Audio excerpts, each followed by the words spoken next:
Hey, hey, mamas. Welcome back to another amazing episode of the Mama Work It podcast. I am so glad you're here. In case you are new around here, my name is Marissa Lonick, and I am the host of the show and the founder of Mama Work It, where we support women in the juggle of work life, mom life, wife life, fill in the blank life. And today's topic and guest are so in line with our mission over here at Mama Work It. I'm just so excited to introduce you to Zena Stevens. Zena is a mom influencer who is dedicated to empowering working moms to prioritize themselves and live more fulfilled and joyful lives. Yes. With her expertise and personal experiences, Zena shares valuable insights on the importance and benefits of putting yourself first as a working mom. As a wife and a mother of two active girls, ages 11 and 16, Zena understands the demands and challenges of balancing family life while pursuing a successful career. Zena has 15 years of experience in corporate America. She has steadily grown her career as a senior manager for a Fortune 200 company. Zena's own journey of climbing the corporate ladder while raising a family has given her deep insights into the unique struggles faced by working mothers. Her goal is to help women, particularly working moms, live more fulfilled and joyful lives. I couldn't think of a better topic. Zena, thank you so much for being here.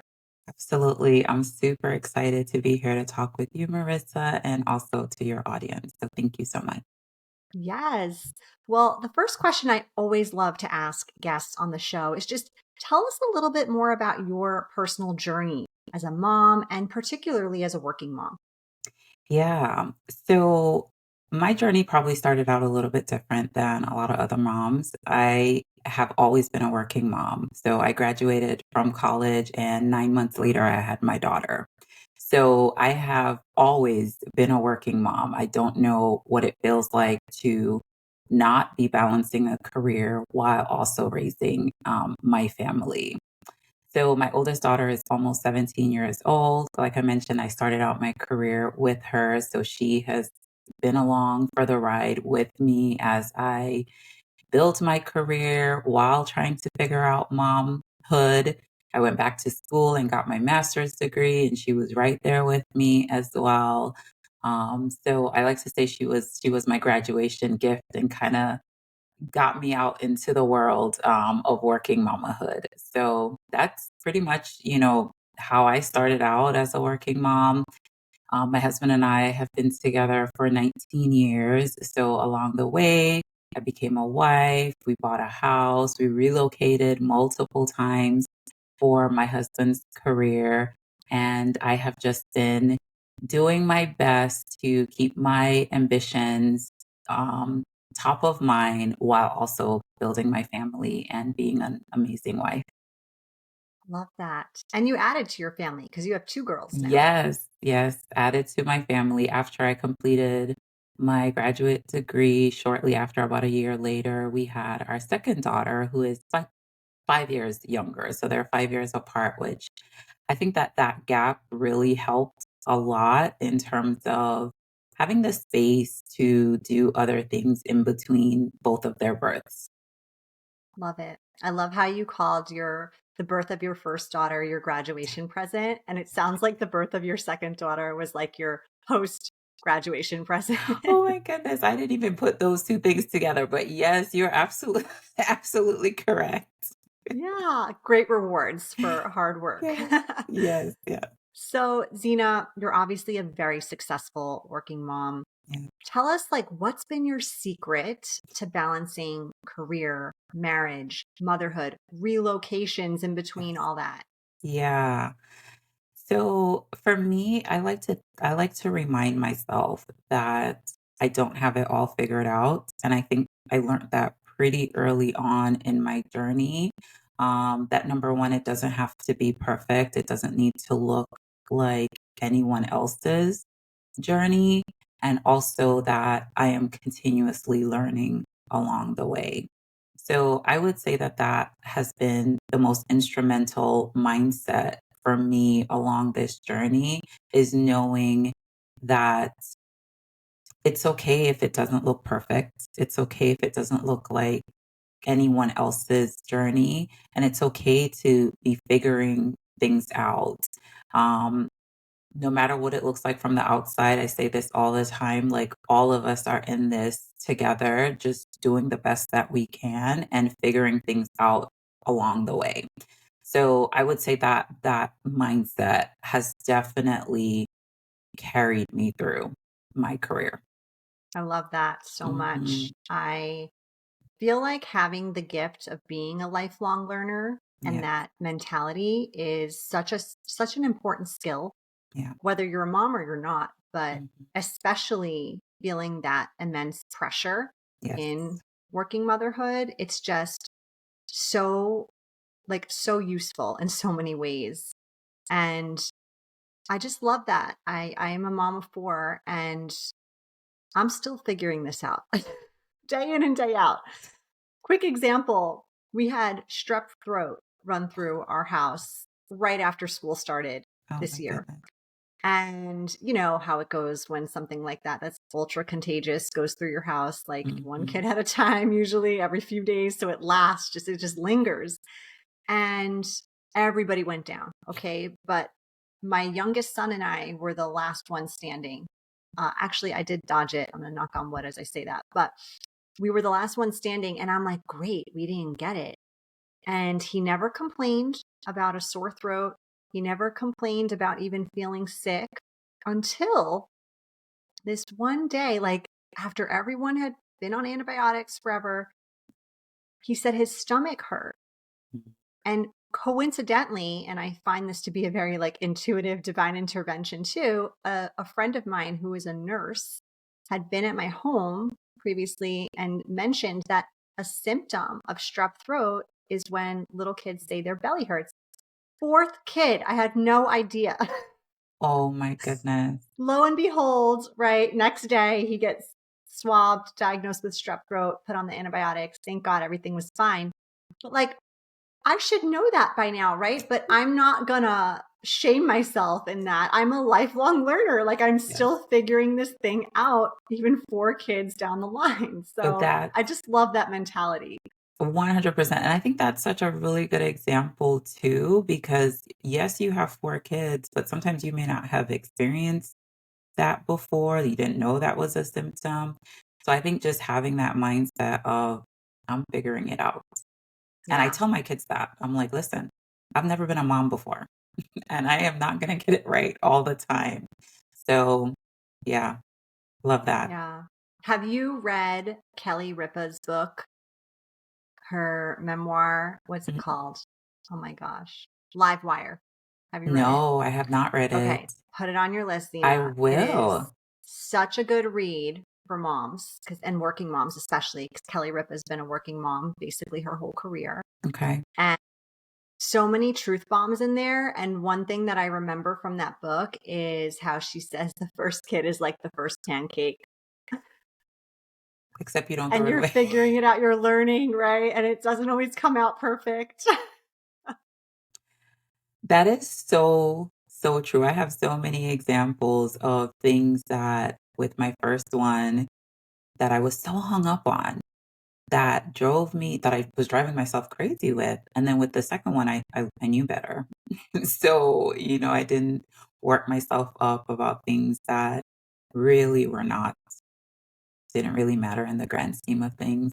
So I agree with Yeah, that. absolutely.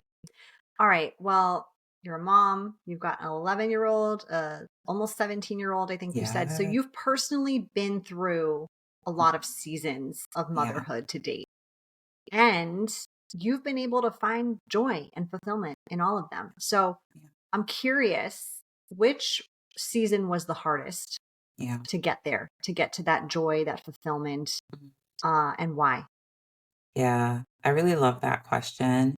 And one thing that I want to say before I respond to the question is around joy and fulfillment.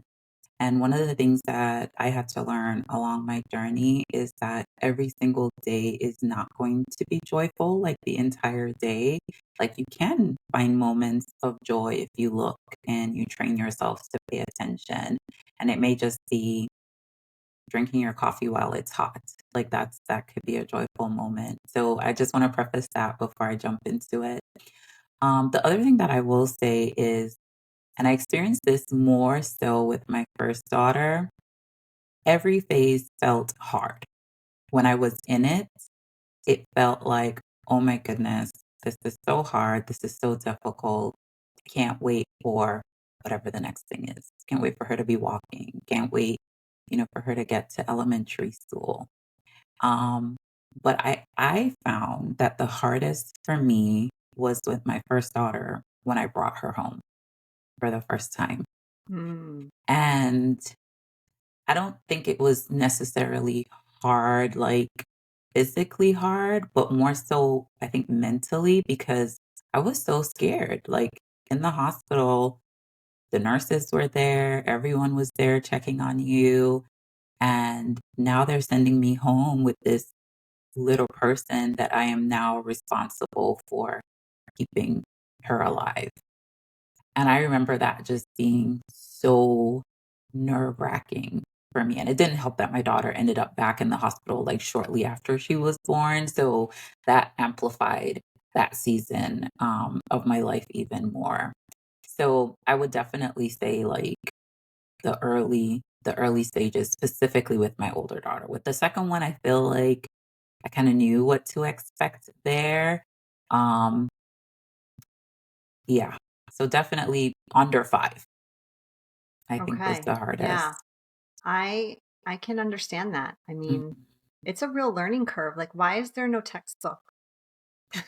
Even if there was, I feel like, and you probably experienced this as someone that has multiple children, they're so different. Like, I cannot parent both of my girls the same way because Yes. they are 2 different people. So I think even if there was a textbook, like, it would have to come specific to specifically with that Customized per child. Yes, absolutely. Yes. Yeah. Although my oldest just started driving, and the anxiety of that has been quite interesting. Yeah. I can imagine. I'm not there yet, but I have those thoughts cross my mind Yeah. sometimes, and I tell them to go away because it's not time yet, but Yeah. I can imagine how you're feeling. Yeah. Yeah.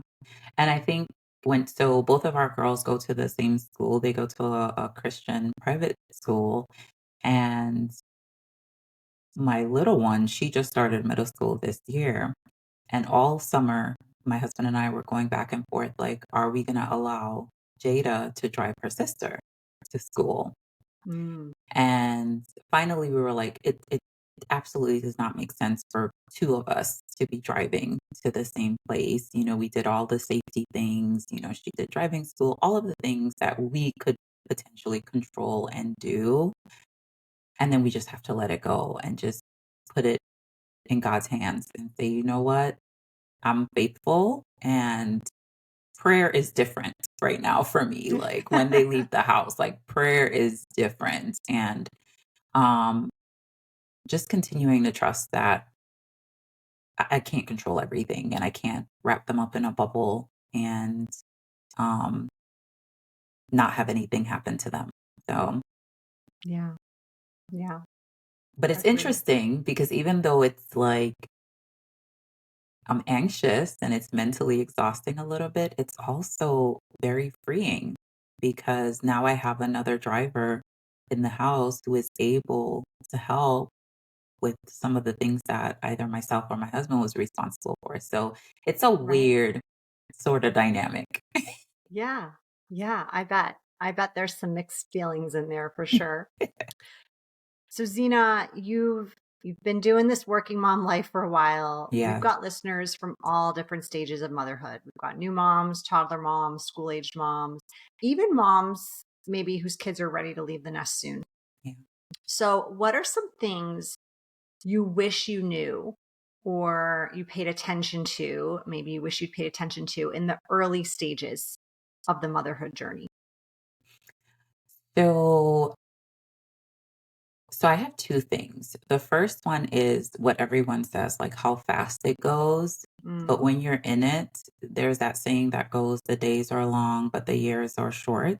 And so it's true. so, so true. With my oldest daughter, I wish that I paid more attention to the little things. Like, I remember with her, for her first birthday, we wanted to do like this big extravagant thing. And it's so stressful, like during parties and all this stuff. And I wish like I had it in my memory to recall the smaller moments, like when she was learning to walk or, you know, when she said her first word. Like, even though we have those things documented and we have videos, I wish that I had like really imprinted those things into my memory. With my second daughter, I did a lot better because I knew how fast it was gonna go. So, I know that's not like a specific thing for moms to pay attention to, but I think just finding ways to take things a little bit slower, even in the chaos of all the busyness of life and being a working mom, just finding those moments to imprint those little Hmm. things into your memory. Yeah, I love that. And they don't have to be these big milestones like Mhm. birthdays and things like that. They Yeah, can be a regular Tuesday evening, or 100%. something like that, right? Yeah. Yeah. Now I do that a lot more. Like if my family's just together and we're at the dinner table having, just our regular chit chat, like imprinting that, like, oh, this feels so good. Cause I know like I'm so close now where my oldest is going to be out of the house pretty soon, like really feeling those moments and being present in those moments. Hmm. It is so easy to let those memories escape because we have Yes. so much on our minds. Yes. One thing that I started doing a few years ago, and to be honest, I'm not consistent with this. I wish I was more consistent. Maybe this is my trigger, my my kick in the booty to get back on it. But I created email addresses for my kids, and they don't know them. They're we given them when they're older. And every now and then, when something really sweet or funny would happen, I would send them a note and tell them it or a Oh, I love picture of it. Again, I'm not as consistent as I'd like to be with it, but I just love that because it may not seem like such a big deal that day, and it's not. But in thinking about that 5 years later, you would never remember it, but it would be such a sweet thing to like re-trigger that memory, you know? I've never heard that, and I think that that is such an amazing idea. And I know you're saying that you're not as consistent, but if you zoom out over 15 There's years, something there for sure. yeah. There's something. Something's better than nothing. Absolutely. And maybe this is my sign that I need to go back to that. I was really good about it for a while. I'd have like reminders on my Google Calendar Yeah, every week to like send somebody an email or something. So I just have to get back I on the love train with that. that. That is brilliant. Yeah, it was a good one to bring up that point that you mentioned because Mm. it does. The years do go by really quick, and I used to roll my eyes when moms would tell me that when I was so sleep deprived and like so overwhelmed. And now that I'm in a better space, headspace with that, I can really understand it. And I don't think it's just because the kids are a little bit older. Like I just really think the more the more experience you have in this crazy world of juggling all the things in motherhood, like the more you just figure it out and allow yourself that grace and all those things that we've been talking about. Yeah, So 100% for sure. so Zena, I'm really curious, what's been your biggest takeaway when it comes to finding that fulfillment as a working mom? So this is something that I came to. I wouldn't say that I always knew this, but definitely something that I came to since doing this work and talking with other moms. And it's really embodying the idea that you are the heart of your home. And we have to do everything that we can to take care of the heart. And I think a lot of women get stuck in the cycle of being the primary parent, of being the one that has all of the things in their head, being the only one that can fold towels a certain way, or whatever the little thing is that you think you're the only person that can do it perfectly. And I think if we really embody us being the heart of the home and we know how important it is for you to take care of the heart, we wouldn't put ourselves on the back burner as much as we do. So, when it comes to finding fulfillment and joy, I think it's really about learning yourself, knowing the things that bring you joy and fulfillment, not just getting stuck in the busyness of life and the go, go, go and the who needs to be at what practice and we're out of milk or all the things to keep your household running and really get to know, you know what, 1 hour of yoga twice a week or once a week, whatever it is, brings me so much joy and fulfillment. And because I am the heart of the home, I need to prioritize that. So I say all that to say that I think it's so important, especially working moms, to not get bogged down in the busyness and really, truly take care of themselves outside of the basic hygiene things that all of us should be doing every single day. Yeah. But how are you actually taking care of yourself? And what I've observed, and just from conversations with other moms, a lot of them don't even know themselves anymore. Like once you become a mom or you become a wife, you're almost no longer your own self. You are Jamal's wife, Jada and Zara's mom. You work for this company. And I think if we take a step back and really get to know ourselves, pay attention to what makes us feel good, um, because we are the longest relationship we'll ever have. Like the relationship with yourself is the longest one that you will ever have. And we lose sight of that. And I think it's important to remind moms, and I try to do this as much as possible with the moms in my life, like reminding them that you are the most important person in your life. And I think finding fulfillment really starts there. I love that. And I agree. I think that a lot of moms, we lose ourselves in the journey and we forget. And the thing is that I also think there's like past versions of ourselves that we Mhm. don't necessarily want to go back to either. Like we're constantly evolving, Yeah. right? We're these lifelong learners, as you said. So I don't know. It's not necessarily about like going back and refinding who you were, but I Mhm. think it's about finding who you are in the moment. Mhm. Yeah, I agree 100%. And recently in I worked with someone who went on maternity leave and I was her manager and I remember her coming back and wanting to, oh, I just want to get back into it.